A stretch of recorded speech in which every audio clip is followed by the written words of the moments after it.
In 1930, the Republican-controlled House of Representatives, in an effort to alleviate the effects of the, anyone? The Great Depression, passed the, anyone?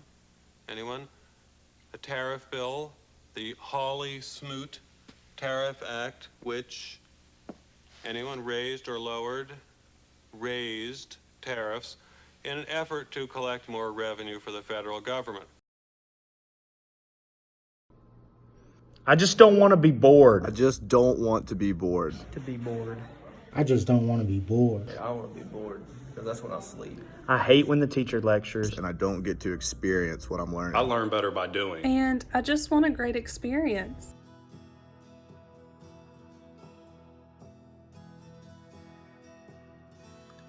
Today's video is going to be over the flipped classroom. We'll start with what is the flipped classroom, followed by how will the flipped classroom benefit your class, and lastly, what challenges come with the implementation of a flipped classroom.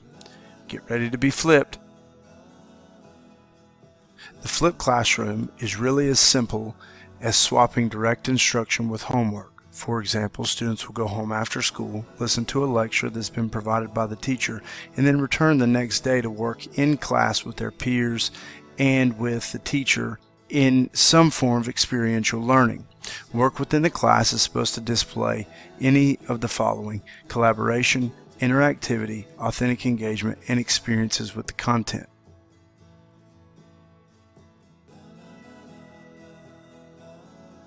It is very important that each teacher who utilizes a flipped classroom creates or finds brief videos that provide real-life meaning to the content. It is very important that teachers understand they don't have to actually create these videos. Examples could include interviewing an entrepreneur or videoing a day in the life of someone who specializes.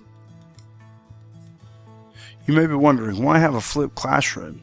A flipped classroom allows students to think for themselves, and allows them to take control of their learning. As students take control in this learning, they begin the self-inquiry process that all teachers desire. And also from the teaching perspective, it allows many more opportunities for teachers and students to work together to learn the content, and teachers and students are working on the most meaningful activities beyond direct instruction.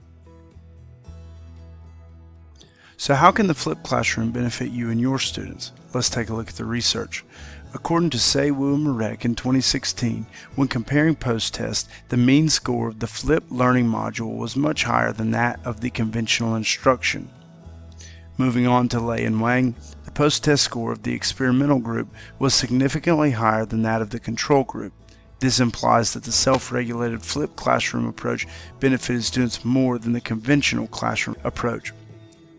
In the same study by Lei and Wang, the students who learned with self-regulated flipped classroom approach showed higher performance in goal setting, task strategies, time management, help seeking, and self-regulation.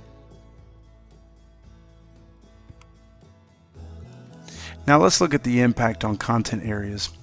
Cesar found in 2016, when measuring science classes, that the flipped classroom method generated a larger increase in academic achievement scores in the post-test, indicating that flipped classroom is more effective in improving student academic achievement levels compared with the traditional method. Moving down, and another study showed that the analysis of data signifies the implementation of the flipped classroom model had significantly positive impact on developing students' high-order thinking skills, but not so regarding their historical content memorization capacity. Then we see the challenges to the flip model. When looking at a study done by Rolling, Luna, Ritchie, and Shaughnessy, students found that flipped classrooms were more interesting forms of lecture. However, they believed that the traditional style was more effective in helping them learn. Another challenge would be that first-year students who have never experienced a flipped classroom may not put quite the emphasis on information that was not covered within the classroom. The flipped classroom is a new strategy. It's going to take time and effort to learn and practice and make it perfect. This effort needs to be recognized by administration, and workload, pay scales, and professional development must be adjusted to support instructors in flipped classroom delivery models. This was said by Marks in 2015.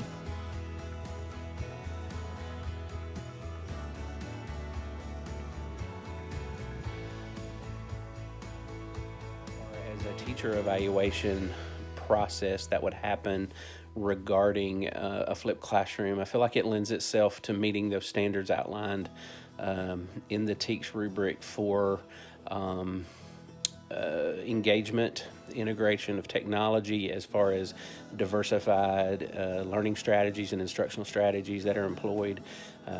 So it gives a couple of places where it could positively impact a teacher's rating on the TEACS rubric as well. In conclusion, I don't think that the flipped classroom is going anywhere in the near future, and slowly it's becoming more of the norm in education today. And I think what you're going to see is I think the flipped classroom is going to become more of a model that people are going to begin to follow, especially as our classrooms become more digitalized, especially as challenges continue to arise that are beyond what the teacher can control.